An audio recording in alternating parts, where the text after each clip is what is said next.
Messe de Saint-Martin, offerte pour Madame Bansac, pour Morissette Bourniquel, pour Robert Aumérier, pour la conversion d'une personne, pour les victimes des 2 guerres mondiales, pour le site Notre-Dame-des-Neiges, en réparation et pour Jean Charlon. Nous prenons le chant d'entrée à la page 23.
Au nom du Père et du Fils et du Saint-Esprit. Amen. La grâce de Jésus notre Seigneur, l'amour de Dieu le Père et la communion de l'Esprit Saint soient toujours avec vous. Et avec votre esprit. Préparons-nous au saint sacrifice de cette messe en l'honneur de Saint Martin, que nous offrons bien sûr pour la France, pour les victimes des guerres mondiales, et reconnaissons que nous sommes pécheurs. Je confesse à Dieu Tout-Puissant. Je reconnais devant mes frères que j'ai péché en pensée, en parole, par action et par omission. Oui, j'ai vraiment péché.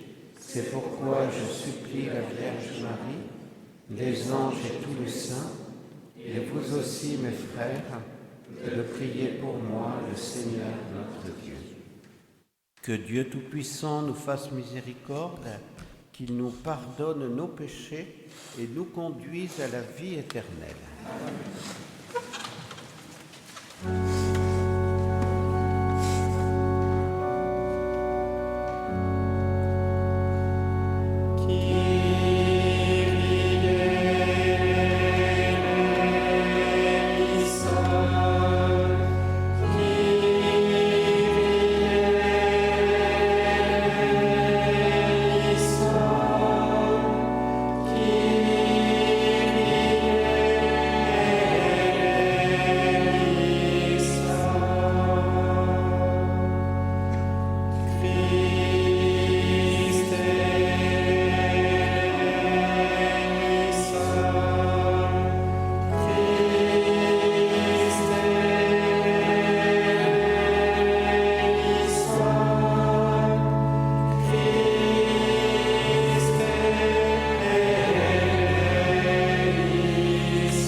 Prions le Seigneur.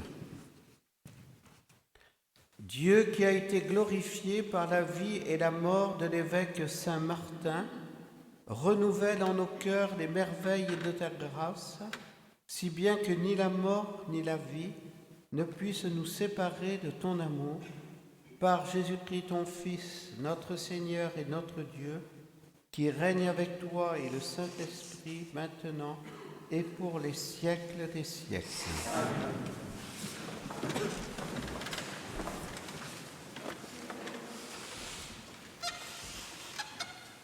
Lecture du livre de la sagesse. Il y a dans la sagesse un esprit intelligent et saint, unique et multiple, subtil et rapide, perçant, net, clair et intact, ami du bien, vif, irrésistible, bienfaisant, ami des hommes, ferme, sûr et paisible, tout-puissant et observant tout, pénétrant tous les esprits, même les plus intelligents, les plus purs, les plus subtils. La sagesse, en effet, se meut d'un mouvement qui surpasse tous les autres.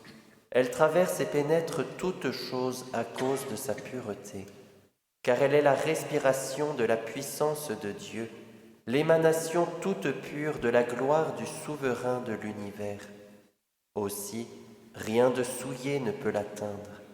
Elle est le rayonnement de la lumière éternelle, le miroir sans tache de l'activité de Dieu, l'image de sa bonté.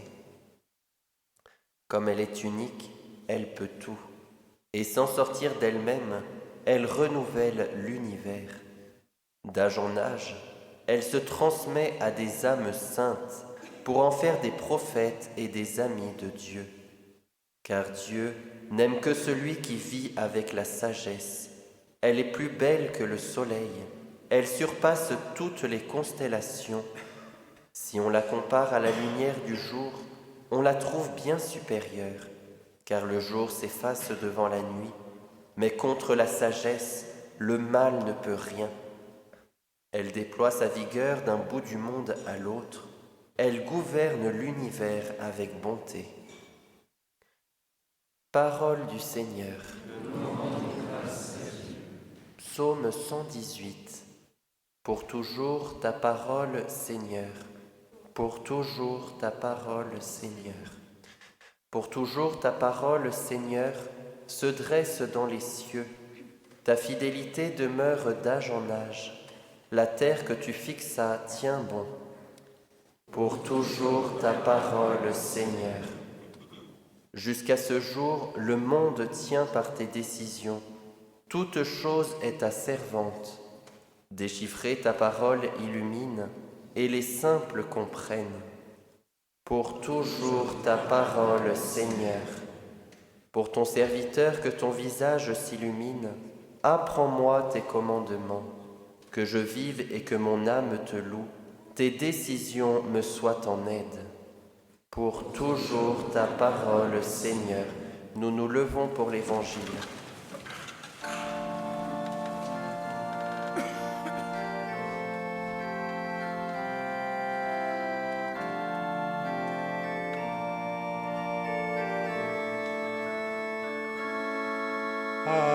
Alléluia, Alléluia, Alléluia, Alléluia, Alléluia. Alléluia, Alléluia, Alléluia,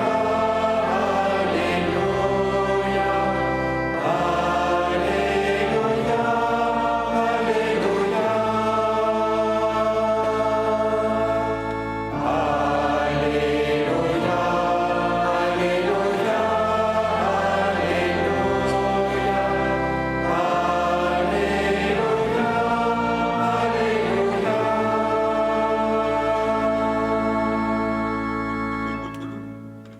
Moi, je suis la vigne et vous les sarments, dit le Seigneur. Celui qui demeure en moi et en qui je demeure, celui-là porte beaucoup de fruits. Alléluia,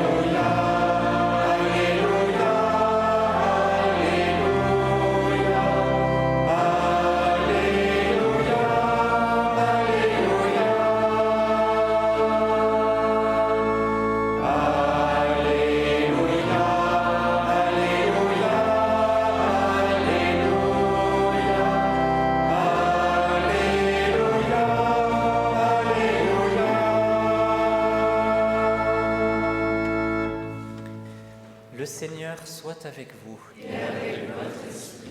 Évangile de Jésus-Christ selon saint Luc. Gloire à toi, Seigneur. En ce temps-là, comme les pharisiens demandaient à Jésus quand viendrait le règne de Dieu, il prit la parole et dit : « La venue du règne de Dieu n'est pas observable. On ne dira pas « Voici, il est ici » ou bien « Il est là ». En effet, voici que le règne de Dieu est au milieu de vous.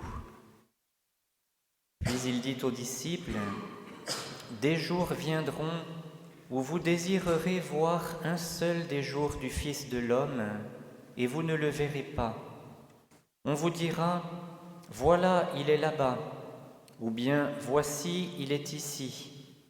N'y allez pas, n'y courez pas. En effet, comme l'éclair qui jaillit illumine l'horizon d'un bout à l'autre, ainsi le Fils de l'homme quand son jour sera là.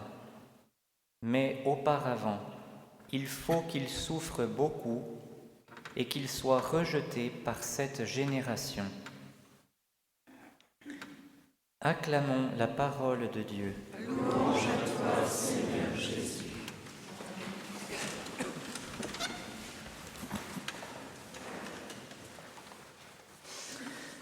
En ce jeudi, nous avons entendu un passage du livre de la sagesse qui est merveilleux. L'auteur sacré nous dit que la sagesse est la respiration de la puissance de Dieu, l'émanation toute pure de la gloire du souverain de l'univers. Elle est le rayonnement de la lumière éternelle, le miroir sans tache de l'activité de Dieu et l'image de sa bonté. Oui, quand Dieu est présent dans le cœur des hommes et dans l'âme des peuples, la sagesse s'y trouve elle aussi. Mais quand l'homme s'éloigne de Dieu, il s'éloigne en même temps de la sagesse, et l'histoire ne le montre que trop. En ce 11 novembre, nous commémorons l'armistice de la Grande Guerre de 1914-1918. En ces temps où nous avons, hélas, beaucoup entendu parler des péchés abjects de certains prêtres et religieux, il est juste de rappeler aussi combien nombreux furent ceux qui ont donné leur vie pour notre patrie et d'évoquer en ce 11 novembre l'héroïcité des ministres de l'Église en cette période. Il faut commencer par rappeler que les décennies qui ont précédé la guerre furent marquées par un anticléricalisme odieux. La formule du journaliste Perra, rendue célèbre par Gambetta en 1877, était, pendant ces décennies, devenu le mot d'ordre de la gauche radicale. Le cléricalisme, voilà l'ennemi. Ainsi, les gouvernements anticléricaux se succédant entre 1901 et 1905, plus de 400 congrégations seront supprimées et plus de 30 000 religieux vont être exilés et vont devoir quitter le territoire français. 10 ans plus tard, quand la guerre éclatera en 1914, beaucoup d'entre eux vont revenir volontairement de l'étranger, où ils avaient été exilés, pour défendre la France dans les tranchées. La France les avait chassés, ils sont revenus pour la défendre. C'est une grande page d'héroïsme pour notre pays. Ainsi, le père Paul Doncker, jeune jésuite, témoignera en écrivant en 1924 au président du Conseil Édouard Herriot : « J'ai vécu 12 ans en exil, de 22 à 34 ans, toute ma vie d'homme. Je vous le pardonne. Mais le 2 août 1914, à 4 heures du matin, j'étais à genoux chez mon supérieur. C'est demain la guerre, ai-je dit, ma place est au feu. et mon supérieur m'a béni et m'a embrassé. J'ai été 3 fois blessé, je garde toujours sous la horte un éclat d'obus reçu dans la Somme. Sur la durée du conflit, en 4 ans de guerre, plus de 23 000 prêtres et séminaristes, mais aussi 9 300 religieux ont répondu à l'appel et ont servi sous les drapeaux. Le père Loïs Roux écrivit alors, au moment de la mobilisation, « Oh, que c'est triste ces départs! Nous ferons notre devoir, mais que le bon Dieu nous épargne, non pas nous, prêtres, mais les pères de famille. » Et il ajoute, « Si nous, les prêtres, exigeons des fidèles qu'ils fassent leur devoir, ne devons-nous pas, de temps en temps, leur donner l'exemple de l'héroïsme? Ou alors, à quoi bon la messe et la communion chaque matin ?» Pendant ces années encore, plus de 15 000 religieuses vont devenir infirmières. En 4 ans de guerre, ce sont près de 5 000 prêtres et religieux qui sont morts pour la France, ainsi que 1 300 séminaristes et plus de 400 religieuses mortes au service des soldats pour les soigner. Parmi eux, citons-en quelques-uns, dont le séminariste Jean Ducrot, qui écrivait à sa famille en avril 1918 « Si jamais je suis de ceux qui jalonnent de leurs cadavres le chemin de la victoire, ne me pleurez pas, ce sera pour Dieu et la France que j'aurai donné ma vie. Soyez sûrs que la mort ne me fait pas peur et que je la regarde en face. Que vous dire encore, sinon que je vous embrasse tous. Et aujourd'hui, ce n'est pas seulement votre fils et frère qui le fait, mais le séminariste et le soldat fier de défendre sa patrie. » Le père Henri Gonnet écrit à son tour « Je vous écris avant de partir pour l'attaque. C'est le moment où l'on s'interroge, où l'on se demande « Es-tu prêt ?» L'essentiel est d'y rester prêtre, pleinement, magnifiquement. L'homme qui jette par les fenêtres tout ce qu'il a, tout ce qu'il est, parce qu'il est riche du bien inépuisable de Dieu. Je n'ai peur que d'une chose, c'est de n'être pas assez prêtre, de reculer quand il faudra me quitter. En 1918, ce prêtre prendra le commandement de sa compagnie et il fera l'admiration de tous par sa bravoure et son audace avant de donner lui aussi sa vie pour la France. Le diacre Joseph Fustier, qui se levait plus tôt le matin pour préparer le café à ses compagnons de tranchée, fut grièvement blessé sur le terrain en septembre 1914. Il dit alors aux hommes qui viennent le chercher pour le mettre à l'abri et le soigner, « Non, vous êtes mariés, partez, je continuerai à tirer pour protéger votre retraite, et puis de là-haut, je prierai pour vous. » Une lettre du séminariste Joseph Meunier, mort en mai 1918, nous montre où ces prêtres, religieux, séminaristes, puisaient leur force. Il écrit « Quelle joie de pouvoir un moment s'isoler dans un coin de l'église du village. Quel bonheur de pouvoir y communier. On peut repartir au feu, le cœur gai et plein de courage. Peut-on alors craindre la mort ? Celui qui a Dieu dans son cœur ne capitule jamais. » En ce 11 novembre, rendons grâce pour ces témoignages d'héroïsme et de dons de tant de prêtres et de consacrés au service de notre pays. Que la Vierge Marie, en ce jour, nous donne part à la sagesse divine qui a parfaitement habité son cœur La lecture nous disait encore de cette sagesse: elle est plus belle que le soleil, elle surpasse toutes les constellations. C'est cette sagesse divine qui a été le moteur du don et de l'héroïsme des prêtres, religieux, séminaristes qui ont donné leur vie au service de la France, mais aussi bien sûr de tous les jeunes, les pères de famille, laïcs, qui ont donné eux aussi leur vie. Demandons à Dieu, par la prière des saints, de Saint Martin en particulier, que nous fêtons en ce jour, de donner à notre monde la sagesse qui réside auprès de lui.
Tu es béni, Dieu de l'univers, toi qui nous donnes ce pain, fruit de la terre et du travail des hommes, nous te l'offrons, il deviendra le pain de la vie. Béni sois-tu maintenant.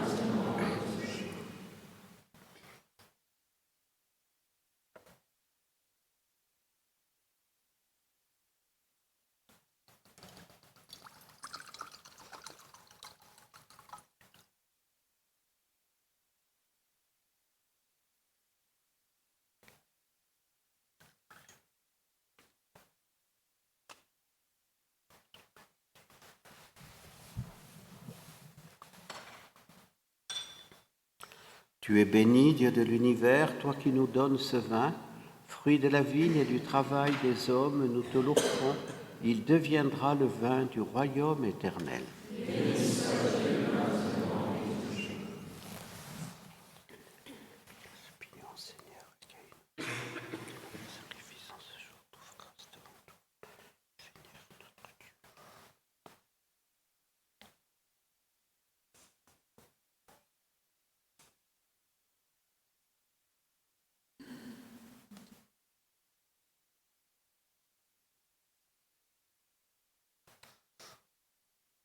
Prions ensemble au moment d'offrir le sacrifice de toute l'Église.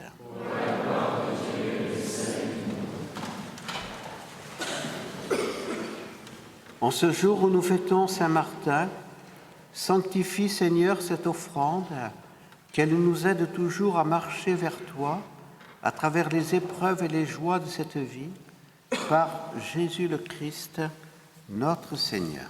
Amen.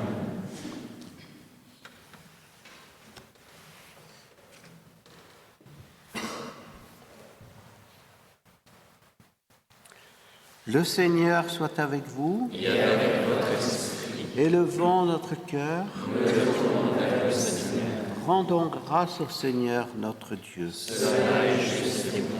Vraiment, il est juste et bon de te rendre gloire, de t'offrir notre action de grâce toujours et en tout lieu, à toi, Père très saint, Dieu éternel et tout-puissant, par le Christ notre Seigneur.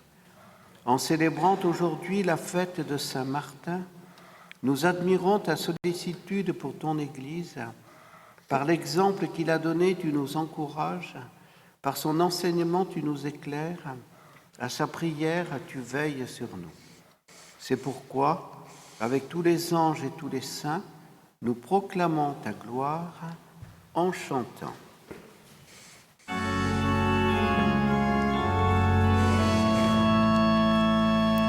Sanctus, Sanctus, Sanctus, Dominus Deus Sabaoth. Sanctus, Sanctus, Sanctus, Dominus Deus Sabaoth. Veni sugeli et terra gloria tua, Hosanna, Hosanna, in excelsis, benedictus qui venit in nomine Domini, Hosanna, Hosanna, in excelsis, Hosanna, Hosanna, in excelsis.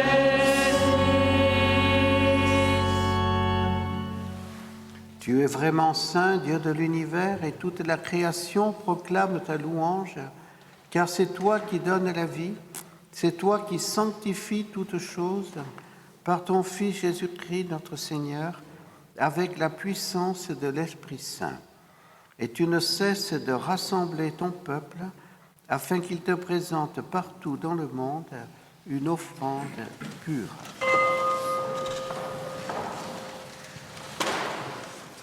C'est pourquoi nous te supplions de consacrer toi-même les offrandes que nous apportons. Sanctifie-les par ton esprit pour qu'elles deviennent le corps et le sang de ton Fils, Jésus-Christ notre Seigneur, qui nous a dit de célébrer ce mystère. La nuit même où il fut livré, il prit le pain. En te rendant grâce, il le bénit, il le rompit et le donna à ses disciples en disant : « Prenez et mangez-en tous, ceci est mon corps livré pour vous. »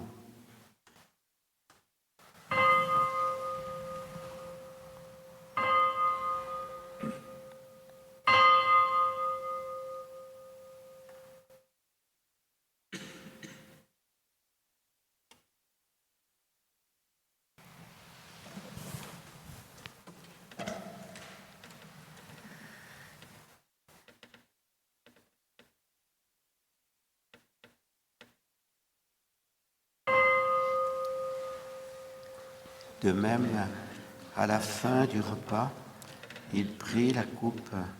En te rendant grâce, il la bénit et la donna à ses disciples en disant : « Prenez et buvez-en tous, car ceci est la coupe de mon sang, le sang de l'alliance nouvelle et éternelle, qui sera versé pour vous et pour la multitude en rémission des péchés. Vous ferez cela en mémoire de moi. »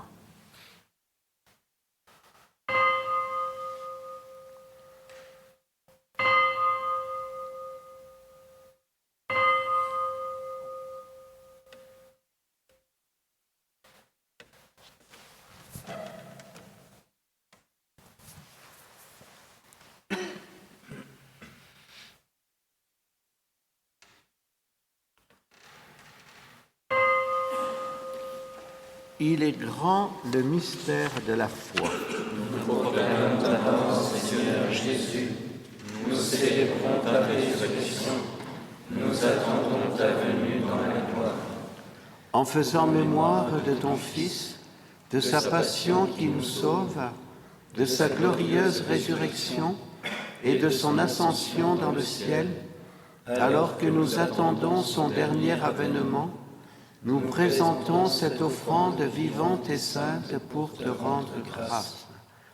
Regarde, Seigneur, le sacrifice de ton Église et daigne y reconnaître celui de ton Fils qui nous a rétablis dans ton alliance, quand nous serons nourris de son corps et de son sang et remplis de l'Esprit Saint. Accorde-nous d'être un seul corps et un seul esprit dans le Christ. Que l'Esprit Saint fasse de nous une éternelle offrande à ta gloire, pour que nous obtenions un jour les biens du monde à venir, auprès de la Vierge Marie, la bienheureuse Mère de Dieu, avec Saint Joseph, son époux, avec les apôtres, les martyrs, Saint Martin et tous les saints qui ne cessent d'intercéder pour nous. Et maintenant, nous te supplions, Seigneur, par le sacrifice qui nous réconcilie avec toi, étends au monde entier le salut et la paix. Affermis la foi et la charité de ton Église au long de son chemin sur la terre. Veille sur ton serviteur, notre pape François, et notre évêque Jean-Louis, l'ensemble des évêques, les prêtres, les diacres et tout le peuple des rachetés. Écoute les prières de ta famille assemblée devant toi et ramène à toi, Père très aimant, tous tes enfants dispersés. Souviens-toi des victimes de la Première Guerre mondiale et de la Seconde Guerre mondiale que tu as appelées auprès de toi, puisque beaucoup ont été baptisés dans la mort de ton Fils. Accorde-leur de participer à sa résurrection, le jour où le Christ, ressuscitant les morts, rendra nos pauvres corps pareils à son corps glorieux. Souviens-toi aussi de nos frères défunts. Souviens-toi des hommes qui ont quitté ce monde et dont tu connais la droiture. Reçois-les dans ton royaume où nous espérons être comblés de ta gloire, tous ensemble et pour toujours, quand tu essuieras toute larme de nos yeux en te voyant, toi, notre Dieu, tel que tu es. Nous te serons semblables éternellement, et sans fin nous chanterons ta louange par le Christ notre Seigneur, par qui tu donnes au monde toute grâce et tout bien.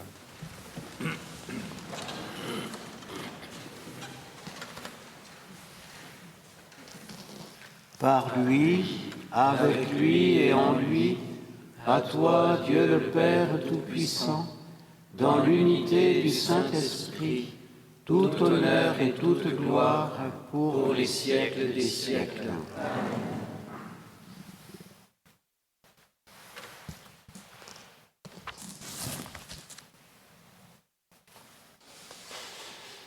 Comme nous l'avons appris de Jésus, notre Sauveur, et selon son commandement, nous osons dire : Notre Père qui es aux cieux, que ton nom soit sanctifié, que ton règne vienne, que ta volonté soit faite sur la terre comme au ciel. Donne-nous aujourd'hui notre pain de ce jour. Pardonne-nous nos offenses, comme nous pardonnons aussi à ceux qui nous ont offensés, et ne nous laisse pas entrer en tentation, mais délivre-nous du mal. Délivre-nous de tout mal, Seigneur, et donne la paix à notre temps. Par ta miséricorde, libère-nous du péché. Rassure-nous devant les épreuves en cette vie, où nous espérons le bonheur que tu promets et l'avènement de Jésus-Christ, notre Sauveur. Car c'est à toi qu'appartiennent le règne, la puissance et la gloire, pour les siècles des siècles. Seigneur Jésus-Christ, tu as dit à tes apôtres : Je vous laisse la paix, je vous donne ma paix. Ne regarde pas nos péchés, mais la foi de ton Église, pour que ta volonté s'accomplisse. Donne-lui toujours cette paix et conduis-la vers l'unité parfaite, toi qui règnes pour les siècles des siècles. Amen. Que la paix du Seigneur soit toujours avec vous. Et avec votre esprit.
Heureux les invités au festin de l'agneau.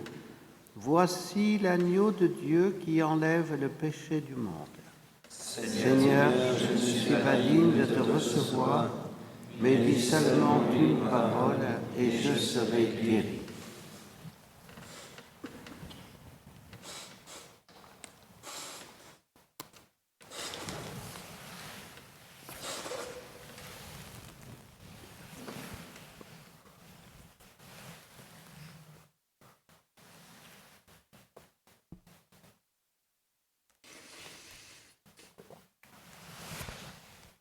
Vraiment, dit le Seigneur, tout ce que vous avez fait à l'un de ces petits qui sont mes frères, c'est à moi que vous l'avez fait.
Prions le Seigneur.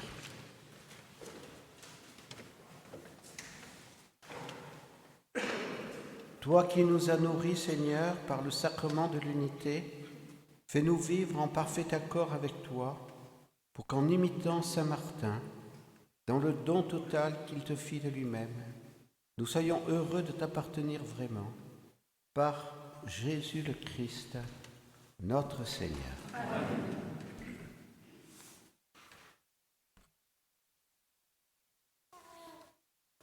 Nous voulons, comme tous les 11 novembre, confier à la miséricorde de Dieu toutes les victimes des guerres, de la Première Guerre mondiale, de la Seconde, tous ceux qui sont encore au purgatoire, parce que le purgatoire peut durer longtemps, et donc il nous faut prier pour eux. Et nous prions pour les victimes du côté français, pour les victimes du côté allemand. Ce que frère Clément Marie a cité tout à l'heure de séminaristes ou prêtres français, on peut le citer de la même manière pour les Allemands. La guerre a été terrible, et de chaque côté, eh bien, c'était souvent des chrétiens qui étaient pour défendre leur patrie, eh bien, se faisait la guerre. Alors prions pour que le souvenir de ces 2 guerres mondiales avive en nous le désir de la vraie paix fondée sur la vérité, sur la justice, sur la charité, sur le respect de la loi naturelle. Notre Père qui es aux cieux, que ton nom soit sanctifié, que ton règne vienne, que ta volonté soit faite sur la terre comme au ciel. Donne-nous aujourd'hui notre pain de ce jour. Pardonne-nous nos offenses, comme nous pardonnons aussi à ceux qui nous ont offensés. Et ne nous laisse pas entrer en tentation, mais délivre-nous du mal. Nous avons communié, Seigneur, au sacrement de ton Fils, mort pour nous, ressuscité dans la gloire, et nous te supplions pour tes serviteurs défunts, victimes des 2 guerres mondiales. Fais que, purifiés dans la Pâque du Christ, ils aient en partage la gloire des élus, quand viendra l'heure de la résurrection, par Jésus le Christ, notre Seigneur. Amen. Nous confions la Vierge Marie, Reine de la France, notre pays, notre nation, la France. Nous prions aussi pour les autres nations de l'Europe, dont l'Allemagne, pour qu'ensemble, nous édifions une Europe qui soit fidèle à nouveau aux racines chrétiennes de son histoire. Et c'est que par cette fidélité à ses racines chrétiennes que l'Europe pourra, oui, retrouver sa mission auprès des autres continents. Je vous salue Marie, pleine de grâce, le Seigneur est avec vous. Vous êtes bénie entre toutes les femmes, et Jésus, le fruit de vos entrailles, est béni. Sainte Marie, Mère de Dieu, priez pour nous, pauvres pécheurs, maintenant et à l'heure de notre mort. Amen. Le Seigneur soit avec vous. Et avec votre esprit. Que Dieu Tout-Puissant vous bénisse, le Père, le Fils et le Saint-Esprit. Allez dans la paix du Christ. À la page 162.